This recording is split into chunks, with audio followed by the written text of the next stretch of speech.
বিষ্ণুদূতৰ প্ৰশ্নত যমদূতৰ ধৰ্মলক্ষণ আৰু অজামিলৰ পাপ কথন। আজি সেই অজামিল নামৰ যিজন ব্ৰাহ্মণ আহিছিল সেইজনে মৃত্যুৰ সময়ত আজি সেই ৰাজনে পৰীক্ষিত ৰজা যমৰ 3জন দূতে আহি তেওঁৰ মৃত্যুৰ বেলাত উপস্থিত হ'ল। আৰু সেই যমদূতৰ 3টা দাস এনেদৰে আকাৰ আছিল, সেইকেইজনৰ বোলে দেহাকেইটা মস্তৰ মস্তৰ ভয়ংকৰ ভয়ংকৰ আৰু সিহঁতৰ শৰীৰটো আমাৰ শৰীৰৰ জুই ধৰা আঙাঠাৰ দৰে কোলা কেটকেটকৈ আৰু ৰঙা ৰঙা চকুকেইটাই আজি সেই অজামিলৰ মৃত্যুৰ বেলাৰ সময়ত তেওঁৰ সন্মুখত 3টাই যমদূতে আজি চকুৰ পকৰাই পকৰাই অৰ্থাৎ চকুকেইটা ঘূৰাই আজি কি কৰি আছিল, 3টাই আজি খেদি তেওঁ ফাললৈ আহি আছিল। অহাৰ পিছত আজি অজামিলক হাত ভৰি বান্ধি আজি কি কৰিল, বান্ধাৰ লগে লগে অজামিলৰ সেই স্থানতে আজি শৰীৰটো কম্পমান হৈছিল বুলি সুখে পৰীক্ষিত কৈ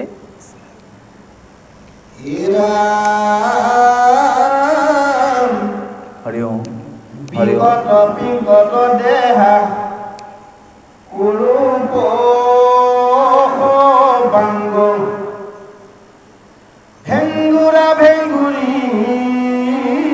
হৰি চন্দ্ৰ হৰি পচন্দ বতাহে যেন নাকৰ উশাহ উলমিলে পেট যেন মৰম হৰি এই বক্ৰকাৰ মুখ বিকৃত কুৰূপ নাকদন্ত শাখাতে দেখি অন্ধ পূব কুশল দৰ্শনে আছে অধৰ দেখি আদি জ্বৰ যেন ধাতু আজি অজামিলৰ সন্মুখত যমৰ 3জন দাস সেই দূতকেইটা এনেদৰে আজি থিয় হৈ আছে। তেওঁলোকৰ এনেকুৱা বিকট শৰীৰ দেখাত সেইকেইটা দেহাও বোলে কেনেদৰে বিকট পিংগত দেহা মানে যেনেদৰে আমি কয়লাত যেতিয়া এডাল লোহাৰ সোমোৱাই দিয়াৰ লগে লগে সেই লোহাডাল ৰঙা টকটককৈ হয়, ঠিক তেনেদৰে এই যিটো দেহ এই দেহটো তেনেদৰে কুৰূপ দেখিব কিবা বেয়া। আৰু এনেদৰে কৈছে সেই 3টা যমৰ দূতৰ যিকেইটা জংঘা এই জংঘাকেইটা মস্ত মস্ত থুলন্ত অৰ্থাৎ বৰ ডাঙৰ ডাঙৰ এইকেইটাও কেনেকুৱা দৰে যেনেকৈ ভেকুলীবিলাকৰ ঠেংকেইখন কেনেকুৱা পাক খোৱা, এই জংঘাকেইটাও এনেকুৱা পাক খোৱা। আৰু এনেদৰে আজি সেই 3টা ভয়ংকৰ বিৰাট যমৰ দূতকেইটাৰ নাকৰ উশাহত আজি কি কৰি আছে, উশাহ লৈ আছে। যেনেদৰে মৌচাক এফাকে যেতিয়া গছৰ ডালত মৌচাক লাগোতে তললৈ ৰস বহি যায়, বহুত বহি যায়, ঠিক তেনেদৰে সেইকেইটা ভয়ংকৰ নাকৰ উশাহত যি উশাহ লৈ আছে এই পেটটো আজি কেনেকুৱা হৈছে, মৌচাকখন যেনে তললৈ ওলমি থাকে পেটকেইটাও তেনেদৰে। আৰু এনেদৰে সেই যে বৃত্তাসুৰ যেনেকুৱা কুৰূপ আছিল তেনেদৰে তেওঁলোকৰ নাক দাঁত সমস্তবোৰ তেনেদৰে খুব অন্ধকাৰ আছিল। আৰু এনেদৰে যে দাঁত কামুৰি মৃত্যুৰ বেলাৰ সময়ত যেতিয়া 3টা যমৰ দূতে যেতিয়া অজামিলৰ সন্মুখত থিয় হোৱাৰ লগে লগে আজি সেইজন অজামিলৰ বোলে ধাতুটো উৰি গ'ল, অৰ্থাৎ নাৰ্ভাছ হৈ গ'ল বুলি সুখে পৰীক্ষিত কৈ আছে। মুকনিবে আইলাইটো 3 যমদূত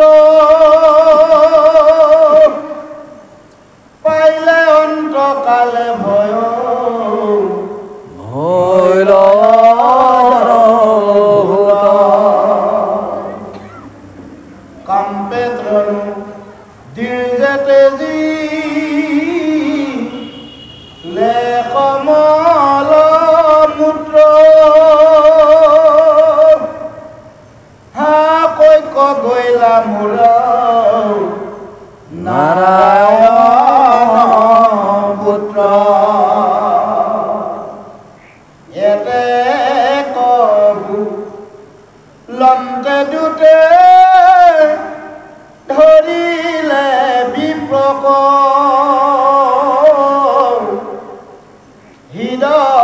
হৃদয়ৰ পৰা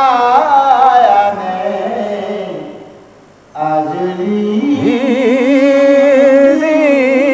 জীৱক হৰি মহাপিয়া পায়া বিপ্ৰ ভৈলায় চেতন দিলায় তৰাৱে লিংগ আপনা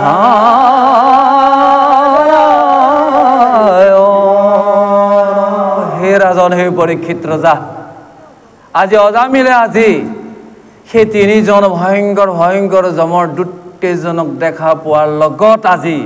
দেখাৰ লগে লগে আজি কি কৰিল অজামিলৰ মহা ভয় লাগিল আৰু ভয় লগাৰ লগে লগে অন্তকালতে সেই যি বিশ্বনাথে ফুৰি আছিল সেইখিনি জেগাতে আজি অজামিল নামৰ ব্ৰাহ্মণজনৰ সেই তিনিটা ভয়ংকৰ যমদূতকেইটাক দেখাৰ লগে লগে তাতে মলমূত্ৰ ত্যাগ কৰিল আৰু সেইখিনি সময়তে হা নাৰায়ণ পুত্ৰ তুমি কলৈ গুচি গলা বুলি আজি সেই অজামিলে চিঞৰিবলৈ ধৰিল আৰু সেইখিনি সময়তে যমদূতে কি কৰিল অজামিলক ধৰি লৈ অজামিলৰ যিটো জীৱ এই জীৱটোক হৃদয়ৰ পৰা টানি লৈ আহিল এতিয়া জীৱ ক'ত থাকে প্ৰশ্ন আহিল নহব স্পষ্টীকৰণ গৈ আছে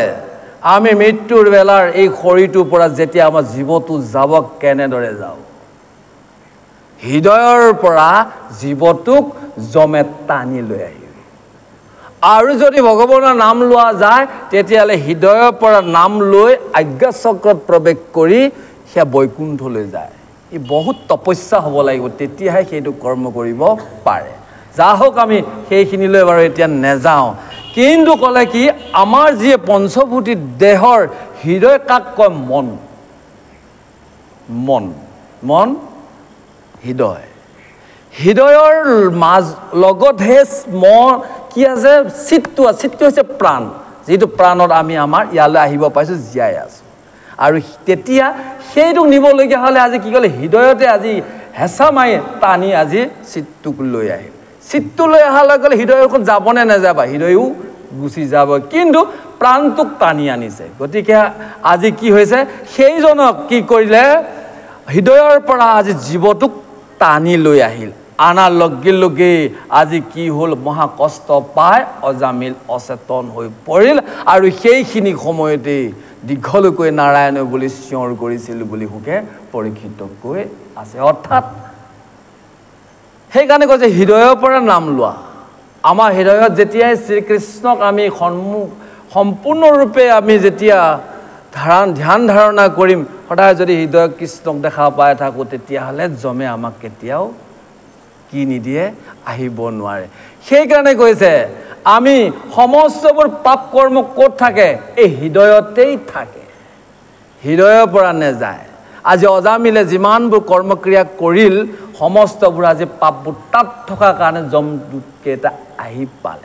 পালে যদি আজি শেষ মুহূৰ্তত আজি কি কৰিলে নাৰায়ণ পুত্ৰ বুলি চিঞৰ মাৰি দিয়াত এতিয়া আহকচোন কোন আহি সেই স্থানত উপস্থিত হয় আমি শ্ৰৱণ কৰোঁ জীববাজ কৰি ভৰা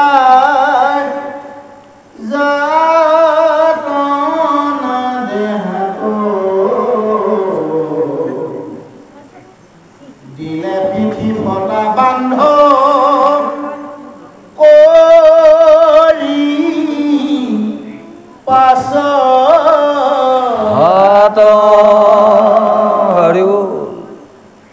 লগাই দুল গলত চাহ মোৰ জৰিয়ানি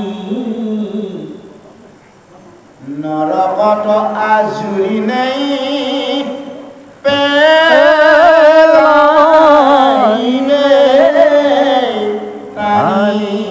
অজামিলৰ এই যিটো পঞ্চভূতি যিটো দেহ আছিল এই দেহটোৰ পৰা হৃদয়ৰ পৰা আজি কি কৰিলে প্ৰাণটো কোনে টানি আনিল যমৰ তিনিটা দূতে প্ৰাণটো টানি আনিল ক'ত সোমোৱাবগৈ কিবা এটাতো লাগিব খাকা এটাতো লাগিব খাচা এটাতো লাগিব তাতে নি সোমোৱাই পেলাই লৈ যাব পাৰিব সেইটোৱে সেই চেষ্টি হৈছে যাতনা দেহ বহু দিনৰ বজা কৈ আছিল যাতনা দেহত প্ৰৱেশ কৰিব আজি স্পষ্টীকৰণ গৈ আছে জীৱবাজ কৰি ভৰাই যাতনা দেহাত যাতনা দেহাটোৱে হৈছে যমসকলে লৈ অহা দেহা আকৌ এবাৰ কৈছোঁ আমাৰ এই পঞ্চভূতিৰ দেহটো যেতিয়া আমি যোৱা টাইমত যদি ভগৱানৰ নাম লৈছোঁ তেতিয়াহ'লে কি কৰিব শংখ চক্ৰ গদা পদ্মৰৰ শৰীৰটোলৈ কোন আহিব বিষ্ণু দূতে আহি ৰথত আমাৰ এই দেহৰ পৰা তাত প্ৰৱেশ কৰিব সেইটো এটা বেলেগ আকৌ যদি আমি পাপ কৰ্মতে যদি লিপ্ত হৈ আছোঁ তেতিয়াহ'লে আমাৰ এই শৰীৰটো ইয়াত এৰি থৈ যোৱাৰ পিছত ক'ত যাব বাৰু এনেকৈ নাযায় ইয়াৰ পৰা 365 দিন এইখনে পৃথিৱীটো হোৱা আৰু যমৰ তিনিটা দূতে ইয়াৰ পৰা চুচুৰাই লৈ যাওঁতে আমাৰ 365 দিনৰ 6 মাহৰ দিনাখন মাথো এটা দিন চাওক এদিনতে আমি থাকিব নোৱাৰোঁ গৰমত নহয় বাৰু গতিকে এইখনে পৃথিৱীৰ পৰা যাতনাৰ দেহত চুচুৰাই লৈ যাওঁতে যমনগৰলৈ লৈ যাওঁতে 6 মাহ লাগে সেইকাৰণে আগৰ পূৰ্বজসকলে 6 মহীয়া এটা সকাম কৰি দিয়ে সেইদিনাখন সকাম কৰিলে হয়তো আত্মাটোৱে অকণমান এই জীৱটোৱে ক'ৰবাত যমক শাস্তিৰ পৰা অকণ পৰিত্ৰাণ পায় তাৰপিছত কয় দিন হয় তেতিয়া সেই দিনৰ পিছত কি কয় আকৌ 6 মাহৰ পিছত যমে দূতে লৈ যোৱা সময়তে দিন হৈ থাকে সিহঁতৰ দিনত টানি লৈ গৈ আছে আৰু 6 মাহ অন্তিম হোৱাৰ পিছতে কি হ'ব ৰাতি ষ্টাৰ্ট হ'ব আৰু সেই ৰাতি চুচুৰাই জংঘলত মহৰ কামোৰ দাহ কামোৰ লৈ 365 দিনাখন যমৰ গোটেই জেগাত ধাক্কা মাৰি দিব যমদূত ক'ব এইজনকে লৈ আহিছোঁ সাৱধান আজি কি কৈছে সেইখিনি এতিয়া ইয়াত পোৱাগৈ নাই আমি পিছত সেইখিনি স্পষ্টীকৰণ ইয়াতেই আছে আপোনালোকে সেইখিনি ভালদৰে শ্ৰৱণ কৰিলে বুজি পাব আমি এই দেহটো ত্যাগ কৰাৰ পিছত আমাৰ কি অৱস্থা হ'ব তাৰ পৰা বাচিবলগীয়া হ'লে আমি ক'লৈ আহিব লাগিব সেইটো হৈছে শুদ্ধ আৰু পবিত্ৰ তাকে কৈছে ভকতি ভগৱন্তৰ চৰণত আহি যদি আমি ভক্তি কৰোঁ এই সবৰ পৰা দূৰ হৈ আমি আমাৰ কৃতাৰ্থ কৰিব পাৰিম এনেদৰে আজি সেই জীৱটোক উলিয়াই লৈ যমদূতকেইটাই তেওঁলোকে লগতে সেই যাতনা দেহটোৰ ভিতৰত সোমোৱাই দি এতিয়া কি কৰিলে সেইটো বোলে কেনেকুৱা দেহা শুনক পিঠি ফটা বান্ধ দিয়া 5 হাত তাতো আমাৰ এনেদৰে দেহা আমি ভাবিছোঁ এইটো দেহাতে জুই লগাই দিলে ইয়াতে কৈ যা পাপ ইয়াতে শেষ আৰু কি পামগৈ কেতিয়াও নহয় সেইকাৰণে কৈছে অমৰ গন্ধ ভাগৱত শুনিলে পিছৰ জীৱনতো কেনেকুৱা এটা দেহা পায় ইয়াতে আছে এখন দৰ্শন ভক্তি সাংঘাতিক ইয়াক জনাৰ পিছত আৰু এজন মনুষ্যক জনা কোনো প্ৰয়োজন নাই সেইকাৰণে স্বয়ং ভগৱন্ত নাৰায়ণে 24টা অৱতাৰৰ 23টা অৱতাৰৰ ভিতৰত লাষ্টৰ বেদব্যাসৰ অৱতাৰত আহি ভগৱন্তই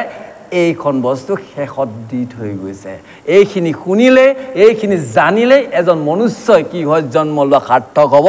আৰু পিছৰ জন্মত সেইখিনি কষ্ট কেতিয়াও নাপাওক বুলি স্বয়ং ভগৱন্তই পদ্মকল্পত ব্ৰহ্মাক কৈছিল ব্ৰহ্মাৰ পৰা আহি আকৌ নিজেই অকণমান তেনেকৈ থাকি দেৱৰীখি নাৰদ বা শুনি এইখন শাস্ত্ৰ কি কৈছে ৰচনা কৰি থৈ গুচি গ'লগৈ আমি ইয়াতে যদি আশ্ৰয় ল'ব পাৰোঁ আৰু এই কথাখিনিকে যদি আমি হৃদয়ংগম কৰি যদি আমি ভগৱানৰ ভক্তি কৰিব পাওঁ নিশ্চয় আমি চকুযোৰ মুদাৰ পিছতো আমাৰ কৃপা হ'ব এনেদৰে আজিকে যাতনা দেহৰটো এনেদৰে শৰীৰ এটা দেহৰ ভিতৰতো আজি কি কৰিল পিছৰফালে হাত দি চামৰ জৰিৰে বান্ধি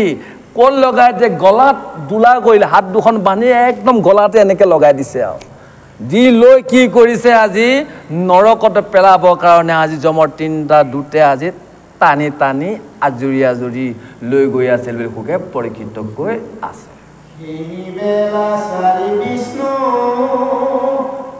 দূত ভমে সুধে কৃষ্ণৰ কীৰ্তন শুনে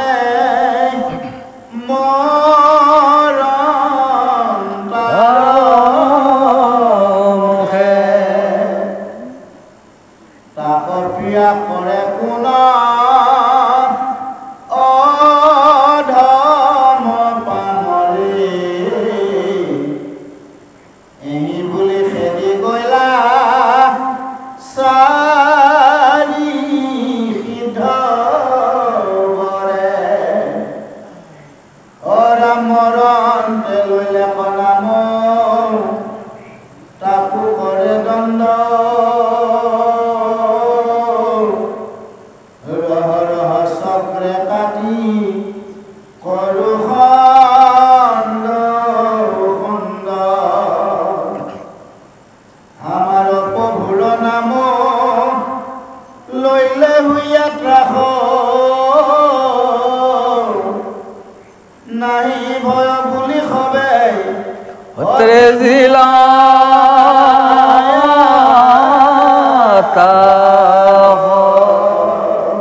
এইখিনিতে খুকে পৰীক্ষিত কৈ আছে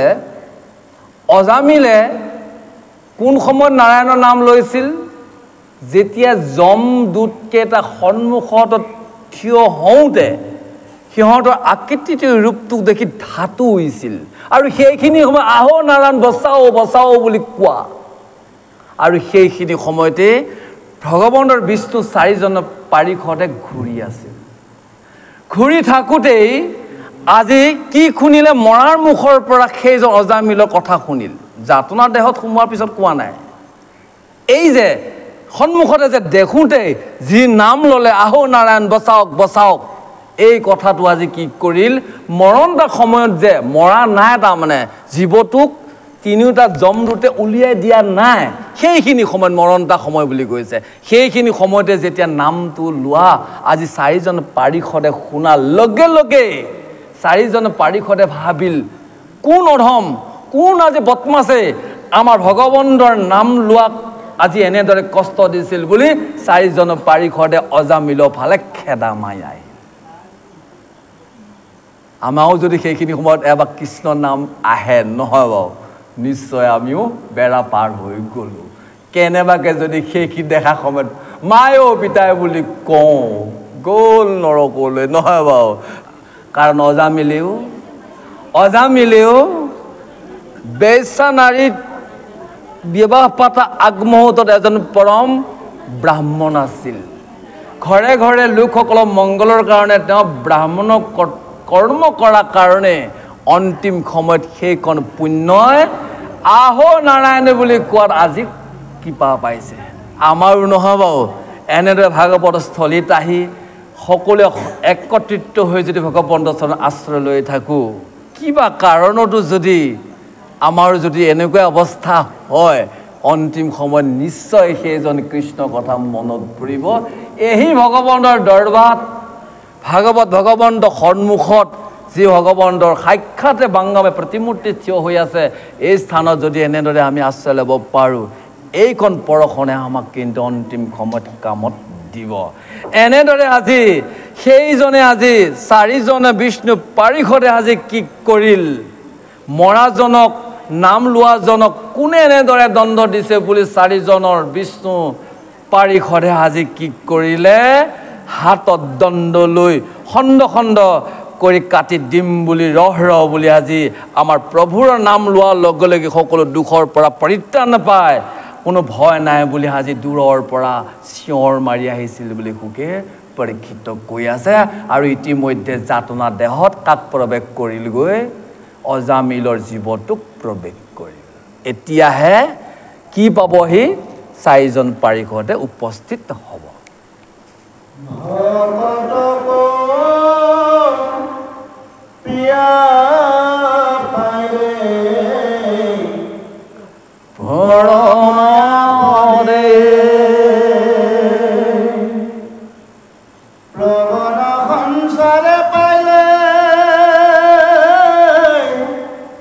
চাৰি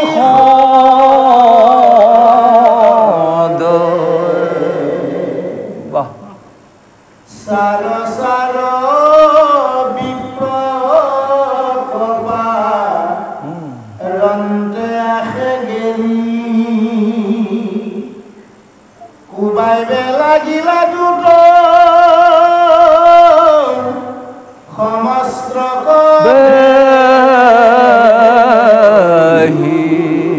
হৰি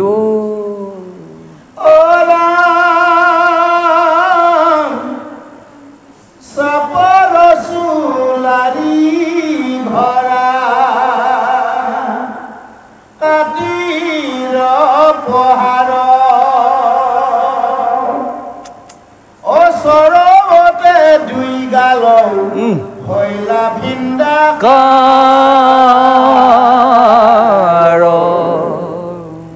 কেহু কিল ভুকুটিলা থিৰ দিলা চুত গদাৰ কুবত পিঠি ভয় লাগোতা আজি আমাৰ ভকতক কোনে ইমান কষ্ট দিছে বুলি চাৰিজন পাৰিষদে আজি হে ৰাজন পৰীক্ষিত ৰজা বতাহৰ সংসদ আজি ইমান দূৰৰ পৰা চাৰিজন পাৰিষদে আহি আজি কি কৰিল সেই দূতকেইটাক বেহি লৈ চাৰিজনে যাতনা দেহত লৈ গৈ থকা সেই অজামিল প্ৰাণটোক চাৰিজনে বিষ্ণুদূতে আজি ব্ৰেহি লৈ আজি দূতকেইটাক কোবাবলৈ আৰম্ভ কৰিল কেনেদৰে কোবালে কোনোবাই আজি কি কৰিছে চাৰিজন পাৰিষদক কোনোবাই এজনে দিছে জমদূতৰ তিনিটাক দিছে চ মাৰি দিছে কাৰোবাক ভুকু মাৰি দিছে কাৰোবাক পিঠি পালে চুলিত লৈ টানিছে ঘকলা ঘকলিকে আৰু সেই বিষ্ণু পাৰিষদৰ যি গদা আছিল এই গদাকেইটা আজি যমৰ তিনিটা দূতক পিঠি পালে বহুত কোবাই আছিল বুলি সুকে পৰীক্ষিতক কৈ আছে মনে পকাদৰ কৰে দুটে গিৰি পাৰি কৌতুকে হাসন্ত তাকৌ দেখি সিদ্ধ চাৰি নমাৰিয়ে লীলা প্ৰাণে ভয়নে হয় বড় হাতৰ এৰাই কিনি দুটে দিলা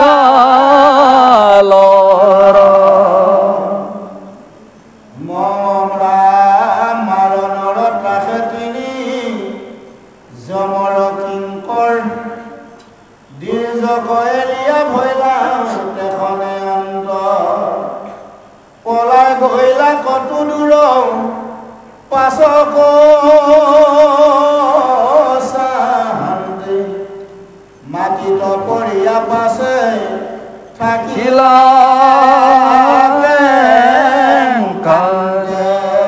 এইখিনিত আৰু এটা বুজি থওক অজামিলৰ যিটো পঞ্চপুতি দেহাত ডেড বডিটো থাকি গ'ল কিন্তু য'তে আছিল ত'তে তৰি গ'ল যাতনা দেহৰ লগত হৈ আছে আকৌ যাতনা দেহৰ পৰা শুনিবগৈ যাতনা দেহৰ পৰা প্ৰাণটো ওলাই গৈ যিটো ডেড বডি পৰি আছিল তাত প্ৰৱেশ কৰি আকৌ অজামিলে গতি পাব সেইকাৰণে স্পষ্টীকৰণ এতিয়া বুজি লাব ক'ত কথাখিনি ঘটনাটো ঘটি আছে তাৰমানে যিটো ডেড বডি পৰি ৰ'ল এই যাতনা দেহৰে এইখিনি কথা যমৰ যাতনা দেহৰ লগতহে এইখিনি কথা হৈ আছিল এই শৰীৰটোৰ পৰা প্ৰাণটো ওলাই যাওঁ নাম লৈছিল আৰু তাত যাই বুলি সেইখন একশ্যন হৈ আছে ক'ত কথাখিনি হৈ আছে ভালদৰে সকলোৱে বুজি ল'লেহে কথাখিনি আমি কি কৰিব পাৰিম তেতিয়াহে আমি এই কথাখিনি শুনা আমাক সাৰ্থক হ'ব নহ'ব আমি যদি ভাবি আছোঁ সেই এই আমাৰ এই দেহটোতে হৈ আছে নেকি এই দেহটোত একদম হোৱা নাই এই ডেড বডিটো পৰি আছে আজি সেইখিনিতে আজি কি কৰিলে সেই চাৰিজনে সিদ্ধই আজি কি কৰিলে যেতিয়া দূতকেইটাক এফালৰ পৰা মাৰিলে ভুকু মাৰিলে গদাই মাৰিলে এইবিলাকক দেখি চাৰিজন সিদ্ধ এতিয়া কি কৰিছে হাঁহিছে হাঁহি আছে আৰু এনেদৰে আজি চাৰিজনে পাৰিষদে সেই পৰীক্ষিত ৰজা তিনিজন যমৰ তিনিটা দূতক কি কৰিলে প্ৰাণেদি নামাৰি ভয়হে দেখুৱাই আজি তাৰ পৰা কি কৰিলে সেই তিনিজন দূতে কেনেদৰে নিজৰ প্ৰাণটোক মানে বাচি যাব পাৰিম যিটো যাতনা দেহত চুচৰাই আনি আছিল সেই অজামিল সেইটো যাতনা দেহ তাতে ত্যাগ কৰি আজি তিনিওটা যমদূতে লৰ মাৰিল অৰ্থাৎ ডেড বডি পৰি থাকিল ইয়াত যাতনা দেহ ইয়াত পৰি থাকিল যমৰ তিনিটা দূতে দৌৰ মাৰিছে কিমান ভগৱন্তৰ নামৰ মহিমা আৰু কেনেদৰে কৈছে বোলে মৰণৰ তাকে তিনি জমৰ কিংকৰণে কেনেদৰে আমি মানে মৰিমেই এতিয়া নহয় ভয়তে আজি কি কৰিলে এৰি থৈ তাৰ পৰা গৈ বহুত দূৰত পোৱাৰ পিছতে পিছাইছে মাটিত পৰি ঠেকেচা খাইছে কোনেনো আমাক এইকেইটা মাৰিব আহিল বুলি জমৰ তিনিটা দুটে পিছৰফালে চাইছে বাহ আহকচোন ইয়াৰ পিছত কি কয় ৰাম ৰাম কাহে খৰৈ উখা খতৰা খতে নিখ বদে পাছে কিবা ময় ফিটু চাৰি পানী খদে দেখাই আদিৰ জক মহান ৰূপ মনো হৰ চগৰে কাটিলে ক বান্ধ হাতৰ পাৱাৰ জমৰ দুটৰ হাত এৰাই জামিল পুনৰূপী সেই হৰি ৰতে দেখিল দেখে আতি আশ্চৰ্য বিস্ময় হুইয়াই আছে জমৰ দুটৰ কথা শুনি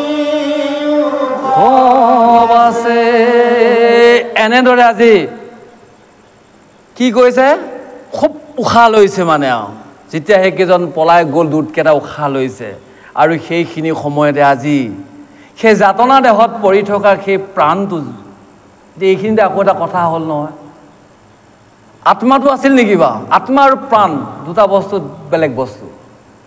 আমি এতিয়া এইখিনি জানিবলগীয়া হ'লে আকৌ আমি পুৰঞ্জন আখ্যানত যাব লাগিব আমাৰ আত্মা জেগালৈ গুচি যায় এই প্ৰাণটোকহে দি আছে গতিকে আমি এতিয়া ভাবি আছোঁ আত্মাটোক দিয়া যায় আত্মা দিয়া নাই আমাৰ এই দেহটোৰ পৰা ওলাই যোৱাৰ আগতেই আমাৰ আত্মাটো কি কয় আত্মা স্থানলৈ গুচি যায় প্ৰাণটোকহে লৈ যায় প্ৰাণটোক শাস্তি দিয়াহে যমৰ অধিকাৰ আছে ভগৱন্ত অংশক যমৰ অধিকাৰ নাই আত্মাৰূপী স্থিতি হৈ যাব আকৌ যেতিয়া নৰকত ভুগি আহিব সেই আত্মাটোৱে আকৌ পুনৰৰূপী আহে যেনেদৰে আমি এতিয়া এইবাৰ জন্ম ল'লোঁ নহয় বাৰু আমি আগত থকা আত্মাটো আহিল আকৌ আমি পুনৰৰূপী আকৌ মনুষ্য জন্ম পাই আমি মিলন হৈ গ'লোঁ এইখিনিত পুৰঞ্জনত এইখিনি ধুনীয়াকৈ আছিল বাৰু এইখিনি আপোনালোকে জানে আৰু কি কৰিলে সেইখিনি সময়তে আজি কি কৰিলে সেইজন ব্ৰাহ্মণক আজি চাৰিজনে পাৰিষদে সুন্দৰ মনোৰম ৰূপটোক আজি দেখা দিয়াত আজি কি কৰিলে সেই যে যাতনা দেহত যে যমদূতকেইটাই যে বান্ধি যে লৈ গৈছিল চাৰিজনে বিষ্ণু পাৰিষদে সেই যাতনা দেহত বান্ধি থোৱা সেই অজামিলক কি কৰিলে হাত ভৰি ৰছীবোৰ কাটি পেলালে আৰু সেই যমদূতে যে লৈ গৈছিল অজামিলক সেই যাতনা দেহটো ইয়াৰ পৰা আজি কি কৰিল সেই যাতনা দেহটোৰ পৰা ওলাই এতিয়া পুনৰৰূপী যিটো ডেড বডিত পৰি আছিল তাত গৈ অজামিল প্ৰৱেশ কৰিল ক্লিয়াৰ হৈছে নহয় বাৰু কি আছিলে ডেড বডিটো পৰি আছিল তাৰ পৰা অজামিলক জীৱটো লৈ গৈ যাতনা দেহত প্ৰৱেশ কৰি টানি লৈ যাওঁতে পালে এতিয়া সেই যাতনাত বান্ধি থৈছিলে তিনিওটা যমদূতে বিষ্ণু দূতকেইটা হাত ভৰি কাটি দি সেই শৰীৰৰ পৰা আকৌ ট্ৰান্সফাৰ হৈ ক'লৈ আহিল জীৱটো মৰি থকা যিটো ডেড বডি শৰীৰ আছিল আৰু ভেলটোটাও তাত আহি প্ৰৱেশ কৰি লিখিছে পুনৰৰূপী সেই শৰীৰতে প্ৰৱেশিল কোনটো শৰীৰত প্ৰৱেশ কৰিল যিটো শৰীৰৰ পৰা প্ৰাণটোক যমদূতে নিছিল আকৌ তাতে প্ৰৱেশ কৰিল আৰু এইটো দেখি আজি কি কৰিল আশ্চৰ্য বিস্ময় হৈ আছে চাই কোনে আজি চাই আছে এইখিনি কোনে দেখা পাইছে অজামিলে দেখা পাই আছে আৰু সেই সুকে পৰীক্ষিত কৈছে পৰীক্ষিত ছাৰ এতিয়া যমদূতকেইটা কি কথা হ'ল শুনাচোন বুলি এতিয়া পৰীক্ষিত আগত ক'ব আৰু এইখিনি কোনে দেখা পাই আছে অজামিলে দেখা পাই আছে আমি ভাবোঁ মৰাৰ পিছত আমি একো জানিম সেইখন শাস্তিত এটা কথা যি এছপি বনাই থৈছে যমদূতে নহয় বাৰু মাৰি আমাক নিৰ্দেশাৱলীত আমাক সুধি চব জবাব দি থাকিব লাগে আমি চব জানিম নাজানা একেবাৰে নাই সেইকাৰণে হেনো জানি ভগৱন্তৰ চৰণ সদায় প্ৰাৰ্থনা কৰিব লাগিব প্ৰভু তোমাক যেন পাহৰি নাযাওঁ তোমাক যেন সদায় মোৰ মনত থাকে তুমি মোক এই কৃপা কৰা আৰু ইয়াৰ বাহিৰে মোক একো আৰু নালাগে এই জগতত নহয় বাৰু আহক ইয়াৰ পিছত সময়টো হৈছে নেকি চাবতে কয়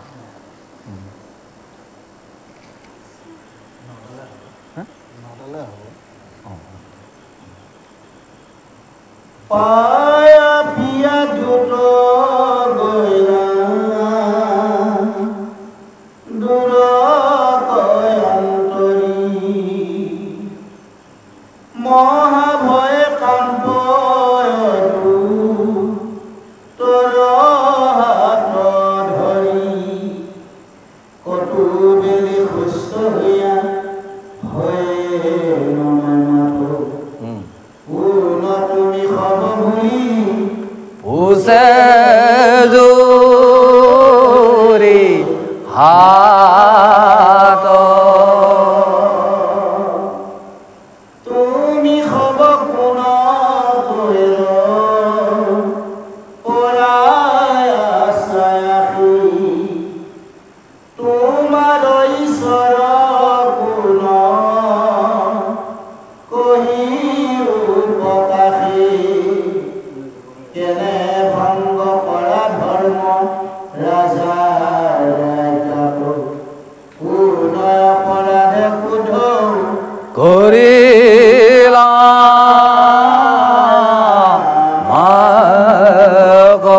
আমি যদি এই কথাখিনিক যদি গভীৰভাৱে চাওঁ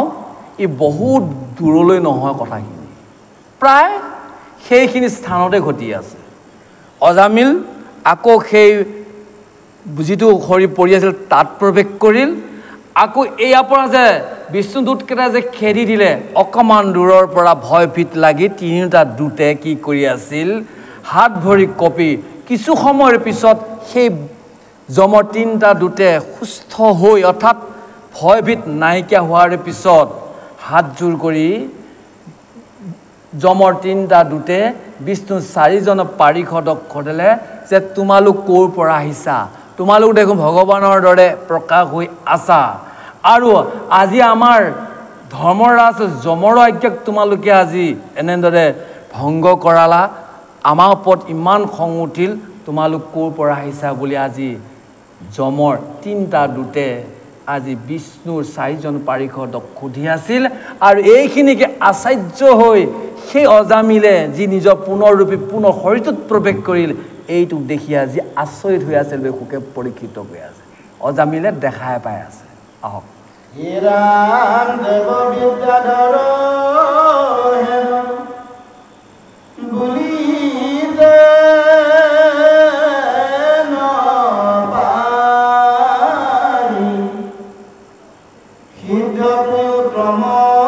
দেখো তুমি সারে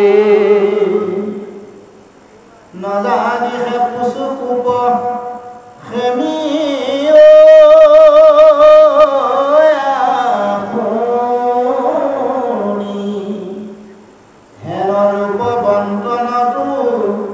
দেখি ন তো খুনি হবে শ্যামতনু তাতে খুবে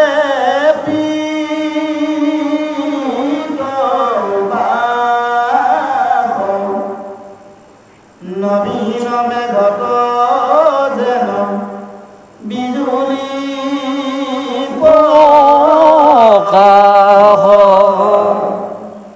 উজ্জ্বল নয়ন যেন চন্দৰ মণ্ডল ক্ষীৰত কীৰ্তি কৰ্ণে হোম কৰ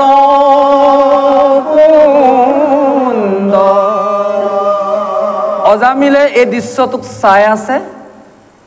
যমৰ তিনিজন দূতে আজি চাৰিজন পাৰিষদক কৈ আছে আপোনালোক দেখোন দেৱতা আৰু স্বৰ্গৰ যিবোৰ বিদ্যাধৰ অৰ্থাৎ সুন্দৰ সুন্দৰ দেখে সেই সকলোতকৈও দেখোন তোমালোক আৰু অতি উত্তম চাৰিজন গতিকে আমি ক'ৰ পৰা আহিছে কোন ভগৱান আহিছে আমি একো নাজানো আমাৰ ভুল কুটি হ'লে যদি সেই চাৰিজন পাৰিষদ আমাক ক্ষমা কৰক। তিনিজন দূতৰ কথা অজামিলে শৰীৰটোৰ পৰা মনে মনে দেখা পাই শুনি আছে। আৰু এনেকুৱা ৰূপ প্ৰমাণ আমি ক'ৰবাত দেখিছিলোঁ নে ক'ৰবাত শুনিছিলোঁ বুলি যমৰ তিনিজন দূতে বিষ্ণুদূতক কৈ আছে। কাৰণ শ্যামবৰণৰ শৰীৰটোত আজি হালধীয়া ৰঙৰ কাপোৰখনেই আজি কি কৈছে ইমান শোভা কৰি আছে, যেনেদৰে নতুনকৈ মেঘ হেকুৱাত যেতিয়া বিজুলীয়ে যেতিয়া ঢেৰেকনি মাৰি দিয়ে যিটো মানে হালধীয়া ৰং ওলায়, ঠিক তেনেদৰে আপোনালোকৰ চাৰিজনৰ নীলবৰীয়া শৰীৰত ইমান ধুনীয়া আজি তনুকেইটাই শোভা কৰি আছে সেই পীতবস্ত্ৰ আৰু চকুকেইটা অতি উজ্জ্বল আৰু মুখখনৰ চন্দ্ৰৰ দৰে গ'ল আৰু মূৰৰ ওপৰত কি ধুনীয়াকৈ এটা মুকুট পিন্ধি মোক কাণত কুণ্ডল পিন্ধি আছা বুলি আজি যমৰ তিনিটা দূতে বিষ্ণু চাৰিজনৰ পাৰিষদক এনেদৰে কথোপকথন হোৱা আজি সেই শৰীৰত প্ৰৱেশ কৰা আজি অজামিলে অদ্ভুত ৰূপে চাই আছিল বুলি সুখে পৰিচিত কৈ আছে।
যমৰ তিনিজন দূতে আজি বিষ্ণু চাৰিজনৰ পাৰিষদক কৈ আছে, আপোনালোকৰ কি শৰীৰটো বোলে পদুম ফুলৰ পাতটোৰ যেনেদৰে আয়ত বহল শৰীৰটো দেখোন ইমান সুন্দৰ আৰু কথাবিলাকো দেখোন ইমান মিঠা মিঠাকৈ ওলাই আছে। যমৰ তিনিটা দূতে ভয়ভীত হৈ বিষ্ণু দূতকেইটাক কৈ আছে আৰু কৈছে কি ইমান ধুনীয়া কপালখনত এটা সুন্দৰ তিলকৰ ফুটে কপালখনক পোহৰ কৰি আছে আৰু সুন্দৰ মুখখনত বগা বগা দাঁতকেইটাই খুব ধুনীয়াকৈ দেখা আৰু নাকটোৰ ওপৰত তিল ফুল এটা বিৰাজমান কৰি আছে। কিন্তু বাদুলিবিলাকৰ ওঁঠটোত যিমান ৰঙা তাতোকৈ দেখোন আপোনালোকৰ ওঁঠটোত বোলে আৰু সুন্দৰ ৰঙা আৰু সমস্ত প্ৰত্যেক চাৰিজনেই যেন নৱ বয়সৰ অৰ্থাৎ 16 বছৰীয়া সুকুমাৰ দৰে আৰু বহল বুকুখনত আজি শোভা কৰি আছে সেই মুকুতা হাৰ কেইডালে। আপোনালোক কোন দেৱ হয় না বিদ্যাধৰ হয় না সিদ্ধ হয়, আপোনালোক ক'ৰ পৰা আহিছে বুলি যমদূতকেইটাই চাৰিজন পাৰিষদৰ ৰূপটোক আজি বৰ্ণন কৰি আছিল আৰু অজামিলে আজি মনে মনে এইখিনি কথা শুনি আছিল সুখে পৰীক্ষিতকৈ আছে হে ৰাম জলে দিলি মিলি যেন অগনি জালা আপদলম্বিত গলে জলে মালা চৰণ পদ্মত জলে ৰত্নপুৰম চাৰি চতুৰ্ভুজ জলে কংকন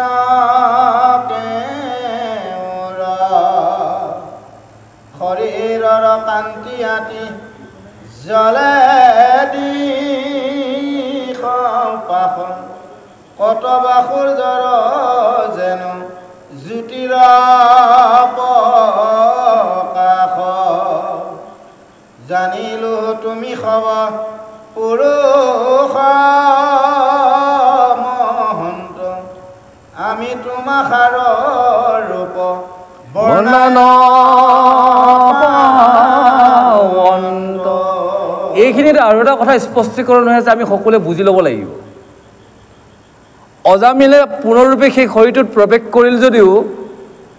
সেই শৰীৰটোৰ পৰা আকৌ কিছু বিষ্ণু পাৰিষদে বৈকুণ্ঠলৈ লৈ যোৱা নাছিল কিয় লৈ যোৱা নাছিল বাৰু কাৰণ অজামিলে ঘোৰ পাপ কাম কৰিছিল সেই পাপৰ কামটো পৰাচিত কৰিব লাগিব নহয় তেতিয়াহে বৈকুণ্ঠলৈ যাব পাৰিব আজি কি হ'ব সেই অজামিলে যে শুনি আছিল যে কথাখিনি এইখিনি কৰি অজামিলৰ চকু পানী বৈ যাবগৈ বৈ যোৱাৰ পিছত পাৰিষদ কেইজন গুচি যাবগৈ আৰু সেই অজামিলে ইমান দিন যে বেশ্যাৰ লগত পৰি যে যিমান পাপ কৰ্ম কৰিল এইজন অজামিলে কনৌজ গাঁওখনক ত্যাগ কৰি নিজৰ বেশ্যা নাৰীক ত্যাগ কৰি আহি হৰিদ্বাৰ পাৰত ভগৱন্তৰ নাম লৈ লৈ লৈ চব পাপ সমস্ত কৰি শেষত অজামিলে আকৌ এই শৰীৰটো দেহটো ত্যাগ কৰি পাৰিষদে বৈকুণ্ঠলৈ যায় এই পাপৰ প্ৰায়শ্চিত্ত সেইকাৰণে সুখে পৰীক্ষিত কৈ আছে নামৰ মহিমা নামে আমাক সমস্ত পাপক পুণ্যৰ পাপ কামবিলাকক পুণ্য কৰিব যাগ যজ্ঞ দান ব্ৰতে একো কৰিব নোৱাৰে নাম আৰু নাম এই বুলি কৈ আছে আমি নামটো ল'লেও নহ'ব কীৰ্তন কৰিলেও আমাৰ পাপ শেষ নহ'ব আৰু পাপ শেষ কৰিবলগীয়া হ'লে ভগৱন্তৰ কথাক আমি শুনিব লাগিব এই শুনাখিনি হৈছে জ্ঞান এই জ্ঞানখিনিয়ে যেতিয়া আমাৰ দুইখন কাণেদি স্পৰ্শ কৰিব মনৰ ভিতৰত থকা মহা পাপ এই জ্ঞান যেতিয়া কৃষ্ণ কৃষ্ণ শব্দ যেতিয়া কাণেদি সোমাই যাব ভিতৰত থকা মহা পাপ দৌৰি পলাই যাব আৰু তেতিয়া মুখত নাম ল'লেহে আমি বৈকুণ্ঠলৈ যাব পাৰিম বুলি প্ৰথম স্কন্ধত দেৱঋষি নাৰদে বেদব্যাসক বদৰিকাশ্ৰমত পূৰ্ব জন্ম কথাখিনি কৈ আছিল সেইকাৰণে হেন জানি আমি যদি পাৰ পাব বিচাৰিছোঁ আমি শ্ৰৱণ কৰিবই লাগিব শ্ৰৱণত আমি পাপ বিনাশ কৰিবই লাগিব আৰু বিনাশ কৰি আমি কীৰ্তন কৰিবই লাগিব আৰু মনত বাৰে বাৰে পেলাই থাকিব লাগিব তেতিয়াই আমি আমাৰ বৈকুণ্ঠলৈ যাব পাৰিম আৰু এনেদৰে আজি অজামিলে সেইখিনি কথা শুনি আছিল কিন্তু অজামিলক বিষ্ণু চাৰিজন দূতে আহিল যদিও লৈ নগ'ল পিছত অজামিলে দুখ কৰি কান্দি নাম লৈহে গতি পাব বাৰু আমি অকণমান পিছত কি কাৰণে কেনেকৈ গৈছিল বৈকুণ্ঠলৈ সেইখিনি কথা বৰ্ণন কৰিবৰ কাৰণে আমি অকণমান মাজতে কথাখিনি প্ৰকাশ কৰিলোঁ তাৰ কাৰণে অপৰাধ ক্ষমা বিচাৰিছোঁ আৰু এনেদৰে আজি কি কৰিছে তোমালোকৰ চাৰিজনৰে আজি কি কৈছে গলাত থকা সেই বনমালাডাল চাৰিওফালে দীঘল হৈ পৰি আছে ভৰিয়ত ৰত্নৰ নুপুৰ হৈ আছে আৰু চাৰি চতুৰ্ভুজ লৈ আছা এনেদৰে শৰীৰৰ পৰা চাৰিওফালে পোহৰ হৈ আছে সূৰ্য পোহৰতকৈ তোমালোকৰ চাৰিজনৰ শৰীৰৰ জ্যোতিটো ইমানে প্ৰকাশ আজি জানিলোঁ যে তোমালোক চাৰিজন এজন মহা পৰম পুৰুষ আৰু তোমালোকৰ ৰূপটোক বৰ্ণাই আমি শেষ কৰিব নোৱাৰোঁ বুলি যমৰ তিনিটা দূতে ভয় ভীতে আজি বিষ্ণু চাৰিজন পাৰিষদক এনেদৰে প্ৰশংসা কৰি থকা আজি সেই অজামিলে পুনৰৰূপে সেই শৰীৰৰ পৰা দেখা পাই আছিল সুখে পৰীক্ষিত কৈছে সেই গুৰুসকলে আই মাতৃসকল আমি এটা পদৰ পিছতে আজি ভগৱন্তৰ গুণানুকীৰ্তন ইয়াতে বিশ্ৰাম হ'বলৈ ঘোষণা কৰা হ'ল আহক আমি প্ৰেমছে এটা পদত আমি সকলোৱে প্ৰৱেশ কৰোঁ কৃষ্ণ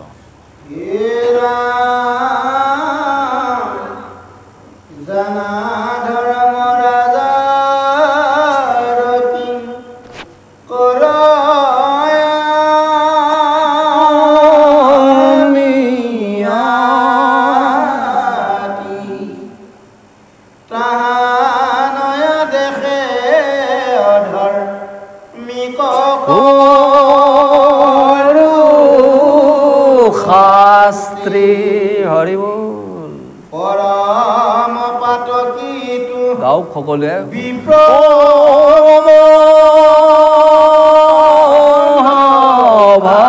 ভাগি বান্ধিনেও নৰকত পেলাইবা লাগে কৃষ্ণ শংকৰ গুৰু হৰি ৰাম ৰাম ৰাম অ হৰি ৰাম ৰাম ৰাম জয় কৃষ্ণ ভাগৱত ভগৱান কি জয় হো ভগৱৎসল ভগৱান কি জয় হো এনেদৰে আজি যমৰ দূতকেইটা আজি বিষ্ণু পাৰিষদক হাতযোৰ কৰি কৈ আছে আমি ধৰ্মৰাজ যমৰহে আমি দাস আৰু তেওঁৰ আদেশ মানি আজি আমি এনেদৰে এইজনক শাস্তি দিছিলোঁ কাৰণ এইজন অজামিল এজন মহাপাপী মহা দুৰ্ভগীয়া আৰু সেইকাৰণে এইজনক আমি বান্ধি নৰকত পেলাবৰ কাৰণে আহিছিলোঁ বুলি যমৰ তিনিটা দূতে বিষ্ণু পাৰিষদক কৈ আছিল আৰু অজামিলে ধুনীয়াকৈ সেই দৃশ্যটো চাই আছিল বুলি ওকে পৰীক্ষিত কৈ আছে